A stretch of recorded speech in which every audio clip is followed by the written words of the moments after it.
New at 10, our local tax dollars drained for a system that some call broken. The number of mental health patients needing transport just keeps growing, and Tulsa police get stuck with the bill. 2 Works for You reporter Nathan Edwards crunching the numbers tonight and look at the impact on the local force. Nathan? Well, Karen, right now, Oklahoma's current mental health system puts the burden of transporting patients directly on local police departments. That means big overtime bills, wear and tear on vehicles, and officers diverted from fighting crime. In a moment of crisis facing depression, Jenny Lloyd sought help. But when all the beds at Tulsa's mental health facilities were full, she was sent to Oklahoma City. It just added so much stress. The last thing she wanted to do was take a ride in a police car, but she didn't have an option. Not only are you going through a crisis situation, but you're now maybe in a car with cops, handcuffed for your own protection for hours on end. While it was a rare trip for Jenny, it's a daily trip for TPD.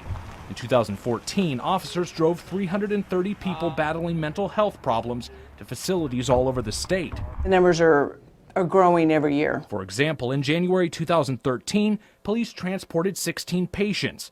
The number almost doubled last year, then nearly doubled again this year to a record-setting 59. We have more patients than we have beds for. That's the problem that must be addressed. But in recent years, state funding dropped.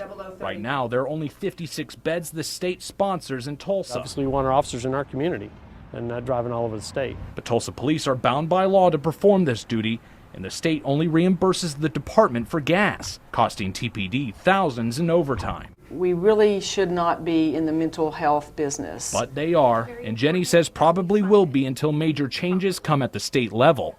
We already have a pretty severe problem in this state with people having mental illness, and it's something that we need to address sooner rather than later.